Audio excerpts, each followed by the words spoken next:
Langit Warsawa sudah gelap, lampu-lampu kota mulai berpendar, dan inilah yang menemani hariku yang akan segera usai ini. Badan sudah lelah, perjalanan pulang tiba-tiba baca komentar. Ada salah satu komentar di video sebelumnya, dan ketika baca dan meresponnya, aku langsung kepikiran, wah kayaknya ada yang salah nih. Ada something yang harus aku kasih tahu lebih detail gitu loh.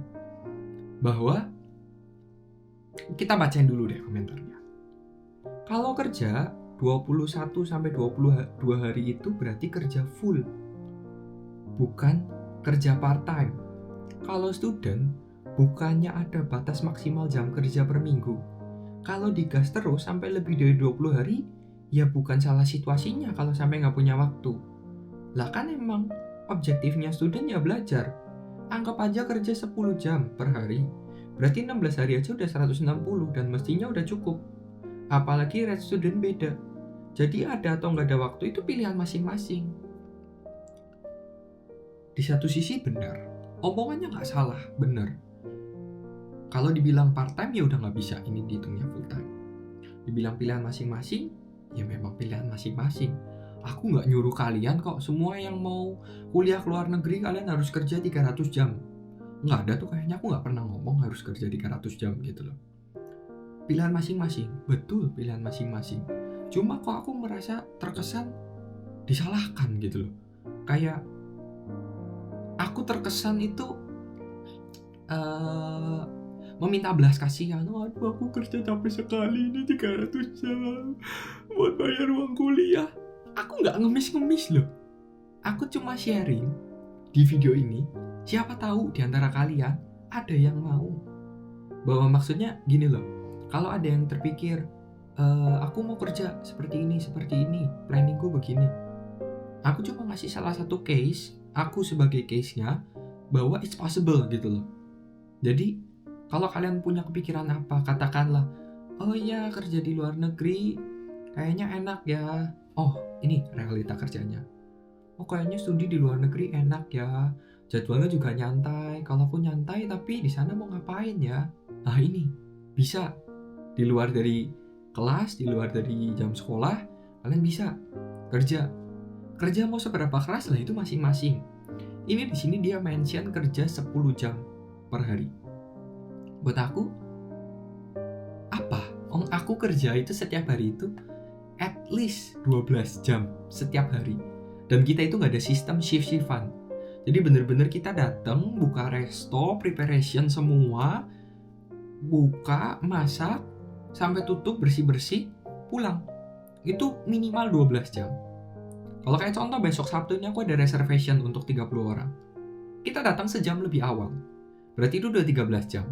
Biasanya kalau ada reservation, pulangnya lebih telat. Karena kan yang diberes-beresin, yang dicuci lebih banyak. Berarti total hari itu kerja kita bisa 14 jam. Syukur reservationnya hari Sabtu. Tapi kalau bayangin reservationnya di weekday. Pagi masih kelas. Dari jam 8 berangkat ke kampus. Kelas sampai jam 11. 11 langsung sampai resto. Resto terus sampai jam 12 lebih. Itu pilihanku dan itu yang aku lakukan. Tapi apakah itu menjadi hal yang utama? Enggak. Aku merasa aku tidak pernah mention bahwa itu adalah kerjaan part-time. Tapi kalau dipikir-pikir lagi, aku akan tetap menganalogikan itu sebagai part-time. Karena itu hanya salah satu pilar aja. Panggung utamaku di sini adalah kuliah. Bangku kuliah. So tugas utamaku akan tetap belajar gitu loh. Dan ini tuh hanya sela-sela doang gitu loh. Di waktu luang. Dan aku sebenarnya nggak pernah mau mention ini. Aku nggak pengen terkesannya pamer atau kayak gimana. Tapi kalau kalian memang memaksa, oke, aku akan mention satu-satu apa aja total activity yang aku lakukan sebenarnya. So, yang pertama, udah jelas, aku kuliah. Yang kedua, aku kerja di resto. Yang ketiga, ya yang kalian lihat saat ini, aku bikin video, aku bikin konten. Mulai dari syuting, scripting, editing, itu bikin sendiri semua. Belum menghasilkan memang, tapi ya siapa tahu. Sekarang hanya sekedar menuangkan ide, one day tiba-tiba menghasilkan, kita juga nggak tahu. Yang ketiga, Yang keempat, aku punya usaha tour travel kecil-kecilan. Kecil-kecilan dan bener-bener masih semua dihandle sendiri. So, buat kalian yang mau pergi ke luar negeri, mau dibikinin itinerary-nya, planning liburannya seperti apa, pemesanan tiket dan hotel, kalian boleh DM di Instagram, oke? Udah sampai yang keberapa tuh? Kuliah, kerja di resto, ngonten, tour travel. Yang kelima nih, aku punya usaha tour guide juga. Benar, masih kecil-kecilan juga, partneran juga. Tapi mulai dari rakyat jelata, pebisnis sampai pejabat, itu aku udah pernah coba bawa. So, kalian juga kalau yang butuh tour guide, apalagi spesifiknya di Eropa, terserah mau di Polandia, di Budapest, ke Spanyol, ke Italia, boleh. Kontak di Instagram. Nanti kita bahas harganya lebih jauh. Itu yang kelima, tour guide. Dan dari tour guide ini juga aku cukup menghasilkan dan dapat banyak pengalaman. Aku orang yang cukup sulit gitu untuk mengeluarkan uang untuk liburan, karena aku merasa bahwa selalu ada waktu yang lebih baik gitu loh untuk aku liburan, dan mungkin sekarang itu belum saatnya. Jadi aku cukup insecure kalau masalah uang. Jadi aku ngerasa oke lah, liburan itu one day aku bisa liburan lagi. Tapi dari kerjaan ini aku udah keliling Budapest, jelas aku kuliah di sana. Poland, jelas aku kuliah di sini. Spanyol, Italia, Prancis, Portugal, itu aku udah tamat. Semua kota di 4 negara ini tuh aku udah tamat. Hanya dari ngetur guide ini. Yang keenam, fotografer dan videografer ya kecil-kecilan. So buat yang mau buat video iklan, photoshoot buat sekedar portofolio atau modeling seperti apa, boleh juga kontak di DM Instagram. Kita balik lagi ke skrip nih. Itu semua tuh cuma sekedar ngisi waktu luang aja buat aku. Dan melatih mentalku, melatih skillku juga. Dan juga ini tuh sebenarnya terdengar berat ya buat mahasiswa, tapi tuh aku juga ada trading di instrumen finansial, dan itu sebenarnya udah lama, mulai dari 2017. Aku nggak akan mention instrumennya apa, tapi ya kecil-kecilan lah, belajar menganalisis pasar, mengambil resiko, mengatur resiko, ya sekedar uang jajan tambahan lah. Jadi kadang-kadang pun aku mikir, enak ya kuliah di Eropa, pasti orang tuanya kaya. Itu pasti, aku mikir kayaknya kebanyakan orang tuh mikir kayak gitu. Belum pernah sih ada yang direct ngomong ke aku, tiba-tiba tanya, orang tuamu kaya ya? Kebetulan belum, tapi aku mikir banyak. Aku dengar juga selenting-selentingan bahwa oh ya memang dia orang tuanya kaya. Sorry man, aku bukan dari keluarga yang punya uang gitu loh, bukan yang dari kaya raya banget. Jadi aku ada sedikit cerita nih. Aku bisa nginjekin kaki di posisiku sekarang ini, itu perjuangan berdarah-darahnya tuh cukup panjang. Aku dulu kerja di salah satu bank swasta terbesar di Indonesia, Bank BCA. Aku kerja setahun. Ya buat kalian bisa cari tahu sendirilah gajinya berapa. Gajinya sekitar 5-6 juta. Itu gaji setahun, aku nggak sentuh sama sekali, ditabung untuk modal berangkat. Modalnya itu kan mulai dari deposit, terus visa, paspor, semua itu ngurus sendiri. Dan hasil dari kerja keras di BCA ini, itu udah habis tuh sebenarnya untuk modal berangkat, tiket, dan lain sebagainya. Akhirnya sampai sini kerjalah, mulai dari kuli event. Ada event ini kita angkut-angkut barang, nata-nata, sampai mulai naik jadi fotografer, videografer. Sempet jatuh lagi, kita jadi pengantar makanan. Di pengantar makanan pun aku pernah cerita di video sebelumnya.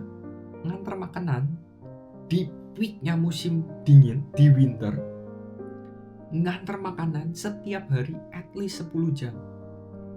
Dalam waktu sebulan, habis berat badanku. Mulai dari 55, pas waktu itu drop sampai 42. Karena bener-bener ya dingin, bakal kalorinya kan lebih banyak. Asupannya juga lebih sedikit karena harus menghemat. Jadi gak mudah gitu loh awal aku sampai di sini. So, aku ceritain itu juga bukan untuk dikasihani atau merasa paling hebat.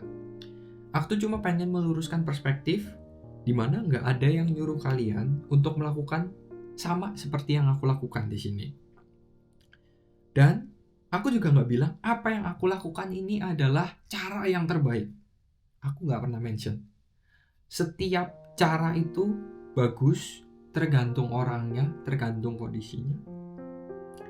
So, aku nggak pernah regret sama apa yang aku pilih, apa yang aku jalani, dan inilah yang membentuk aku sekarang ini, gitu loh.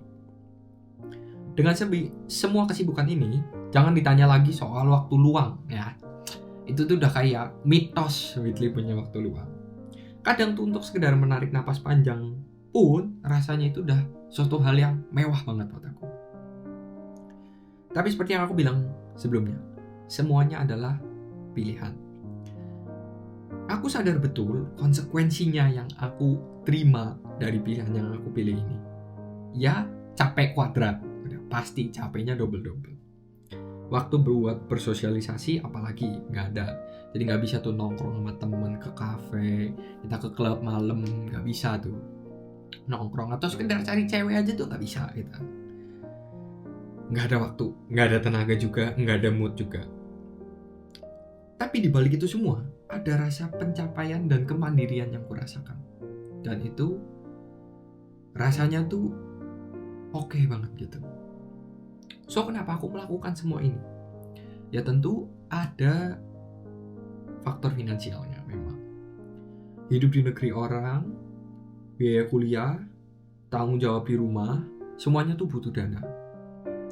Aku gak pernah mention ke kalian berapa yang aku kirim ke rumah, berapa biaya uang kuliahku, ya berapa biaya hidupku di sini. Aku pernah ngasih kisi-kisinya, tapi aku nggak pernah mention jelas berapa yang aku spend. Dibilang, oh hidupnya kamu terlalu mewah sih, jadi kamu kerjanya harus lebih keras. Enggak, lihat men, bajuku udah luntur-luntur, aku nggak ganti. Aku bukan yang beli-beli baju, bukan yang beli-beli barang-barang mewah, gonta-ganti HP terus. Nggak kayak gitu, karena penyaluran dananya banyak yang lebih penting buat aku saat ini. Dan aku melihat semuanya ini tuh investasi. Investasi waktu, investasi tenaga, investasi pikiran, dan bahkan pengorbanan sosial untuk masa depan yang lebih baik. Setiap skill yang aku pelajari, setiap koneksi yang aku bangun, setiap pengalaman yang aku dapatkan, semuanya adalah bekal yang tidak ternilai. Ini tuh sesuatu yang aku gak bisa dapatin secara uang. Bisa nggak kalau aku nggak mati-matian buka usaha, ngecoba nge-target sampai bisa ketemu mulai dari jajaran polisi, jajaran pejabat? Mungkin nggak bisa. Dapat ketemu pebisnis, dapat koneksi baru. Banyak perubahan-perubahan yang aku dapatkan tuh dari pengalaman ya ketemu dengan mereka-mereka ini. Ambil contoh deh. Aku sebelumnya ya kayak anak-anak biasa aja. Tapi sejak ketemu pengusaha, sekarang ini aku punya nih. Ini karena kartunya hitam jadi gak kelihatan ya. Bisa gak sih jadi kelihatan? Susah. Intinya ini adalah kartu nama. Aku jadi belajar untuk punya kartu nama, bertukar kartu nama. Di sini ada QR code-nya, ada nomor telepon, Instagram, email, semua. Di situ aku belajar. Kalau bukan dari ketemu mereka, mungkin aku nggak belajar sesuatu yang seperti ini. Dan soal kuliah, percayalah, itu tetap jadi hal yang utama. Bukan mau pamer nih. Kalau aku bisa, nanti aku coba cari ini screenshot-annya. Ini tetap jadi fondasi utamaku. Semua kesibukan lain ini apa ya? Sampingan aja lah. Aku berusaha sekuat tenaga untuk tetap menjaga keseimbangan meskipun terkadang terasa seperti berjalan di atas tali. menjaga keseimbangan.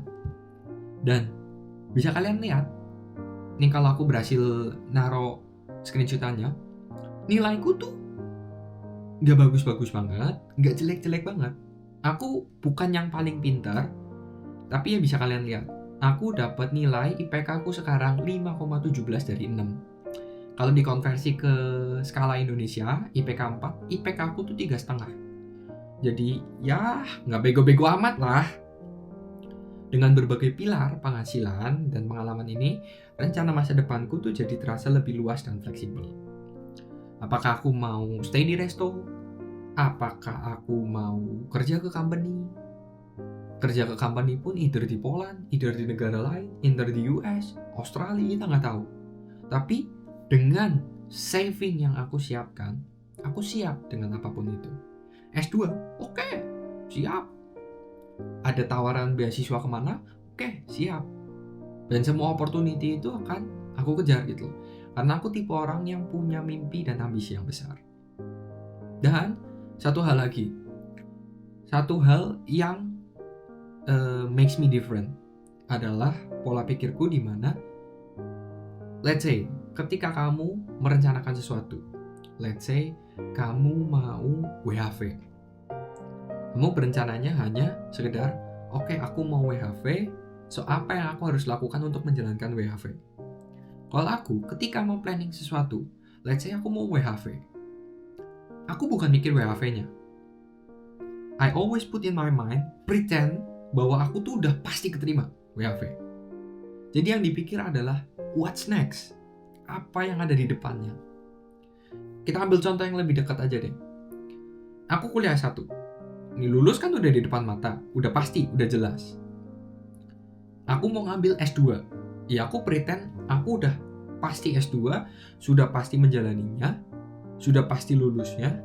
Tapi what's next? Jadi ketika aku mau planning S2, yang aku pikirkan adalah apa yang akan aku lakukan setelah S2. So ketika aku memilih suatu negara untuk S2, apa yang akan aku lakukan setelah S2? Apakah aku mau kerja? Atau kalau nggak dapat kerjaan gimana? Apakah aku pulang? Kalau aku pulang, apa yang akan aku lakukan? Apakah mencari kerja di Jakarta, di Bandung gitu? Atau bikin usaha? Atau apa? Semuanya itu aku selalu planning one step ahead. One step dari apa yang aku mau rencanakan. Jadi, buat kalian yang bertanya-tanya, kenapa aku menggila sampai menggila seperti ini? Dengan semua kesibukan ini adalah gambaran besarnya.